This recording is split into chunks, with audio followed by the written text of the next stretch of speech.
Okay, good afternoon, everybody. Sorry I'm a bit late.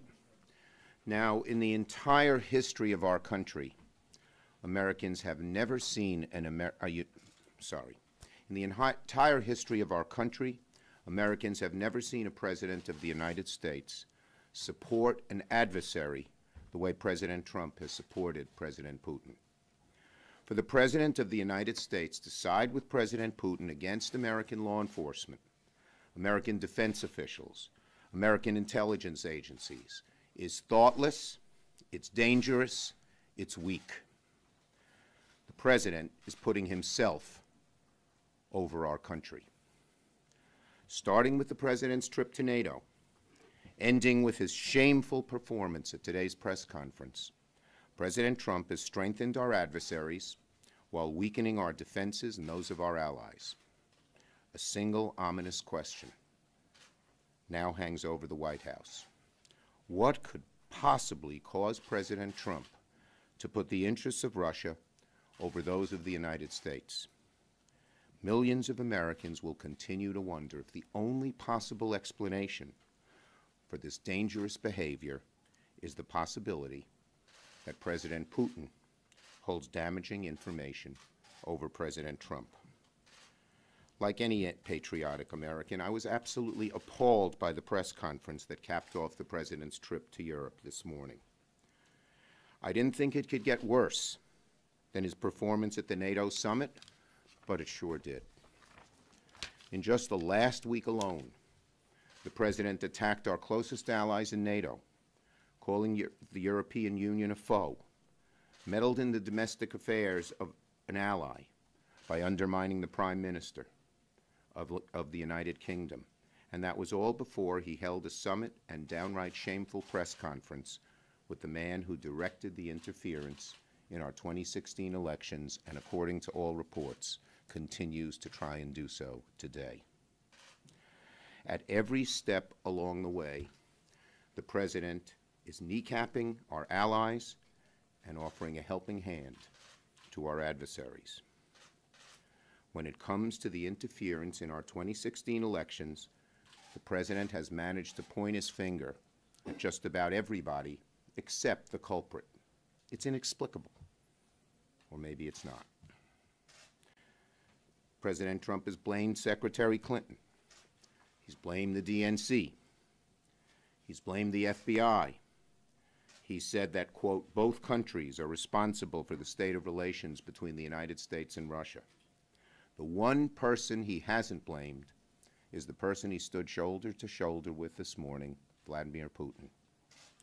On Friday, Rod Rosenstein and Bob Mueller handed President Trump the evidence that President Putin had requested. The 29-page indictment is a document of unparalleled work and is exactly what the President needed to stand up to Mr. Putin. He should have marched in, put the indictment on the table, and demanded justice. Rather than taking the opportunity to confront Putin, rather than taking the opportunity to demand that Putin hand over the named Russian intelligence agents indicted last week, the President sided with Vladimir Putin's denial over the unanimous conclusion of the United States intelligence community. He took the word of the KGB over the men and women of the CIA. Rather than placing blame for what happened in 2016 on Russia where it belongs, the President had the gall to blame both countries for the troubled relationship. The President put what's best for him over what's best for the security and well-being of the United States. The question now looms: what, if anything, will Congress do in response to this awful trip? Where are our Republican colleagues? Where are the Republicans who roared approval when Reagan told Gorbachev to tear down the wall? Where are the Republicans who demanded a strong response when Putin annexed Crimea? Where are the Republicans who know in their heart the President is giving away the store to Vladimir Putin? Now is the time for our Republican colleagues to join us, bipartisan, and stand up. If we wait much longer, our global alliances will fracture. The institutions that America created in the wake of World War II will crumble. Our allies will consider abandoning us, possibly for China and others, and Putin's Russia will emerge stronger for it. That's what he wants, and that's what President Trump inexplicably is helping him do. Our Republican colleagues can take steps right now to push back against this slippery slope the President has put us on. Speaker Ryan today said nice things, but talk is not enough. We need action, bipartisan, strong action. And we need our Republican colleagues to stand up for the good of this country. I am asking our Republican colleagues to do 4 things. First, they can start by refusing to water down and instead decide to ratchet up sanctions against Russia. In the House, there is right now an effort to ratchet these sanctions down. Given what Mr. Putin said today, given the indictments, given what Mr. Trump said today, that cannot happen. Sanctions should be ratcheted up, and as you know, the House Republicans have been pushing a provision in the defense bill that would create a loophole in sanctions targeted at Putin's defense and intelligence sectors. They should drop that immediately. Second, our Republican colleagues should demand, as we are, that the President's national security team that accompanied him to the Putin meeting immediately come and testify before Congress. What kind of briefings did they give him beforehand? What did he say to them afterwards? We need them to come before Congress and the American people immediately, because there are so many troubling questions out there. And if you think the press conference was bad, imagine what happened inside when the President and Mr. Putin were alone. We need answers. We need them now. Third, our Republican colleagues need to end once and for all their attacks on the Department of Justice, the FBI, and Special Counsel Mueller. The Special Counsel needs to finish his work. The President needs to sit for an interview with the Special Counsel. Now more than ever. Enough delay, enough interference. It's time to sit down for an interview.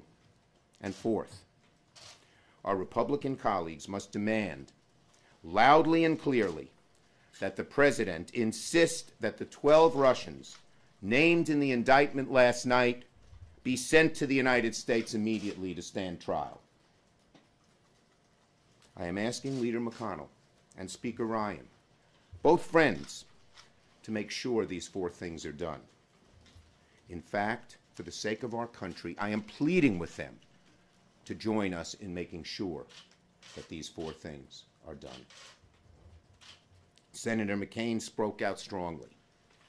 He's always been the conscience of the Republican Party when it comes to actually taking action on issues like these.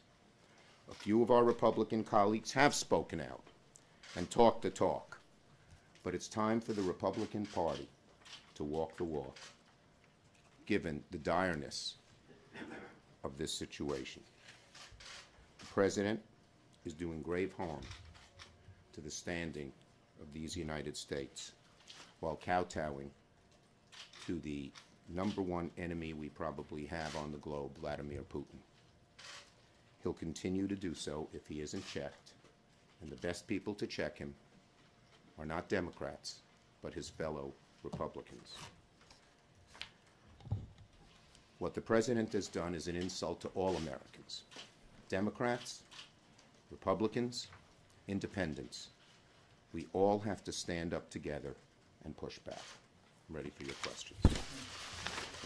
Senator Schumer, you alluded to this earlier, but is it your view that the only explanation for the President's behavior here is that the Russians have something on him? His behavior is so inexplicable and so against the interests of the United States, so against what all of his advisors would tell him, that Americans are scratching their head and saying, if that's not the explanation, that Putin has something on it, what is it? What the heck could it be? Senator Schumer, you say that that this lies, much of this lies with the Republicans to be the best check. But what check can Democrats be? You know, we hear people whisper around the edges about impeachment.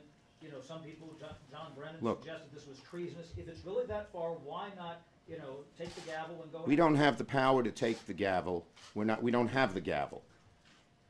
What the best thing we can do is first speak truth to power. Silence here is not acceptable. And the second thing we can do is try in every way we can to get the Congress to act, which requires our Republican colleagues to act with us. Do you agree with the former CIA Director, John Brennan, that the President's comments were treasonous? Look, I'll let people use descriptions they see fit. What the President did, side with our #1 enemy, who is attacking the United States daily in a variety of ways, and belittling, kneecapping our allies, is just appalling and demands some kind of explanation other than it's self-serving of the President. But do you think it amounts to high crime to misdemeanors? Schumer, in the wake of the press conference and the meeting, what's your sense of A, what the President might have gotten out of this, and B, what President Putin might have gotten in the wake of it? Well, you know, when you just looked at the press conference, President Putin was the real victor. He got almost everything he wanted. I don't know a single thing that the United States would get that we wanted.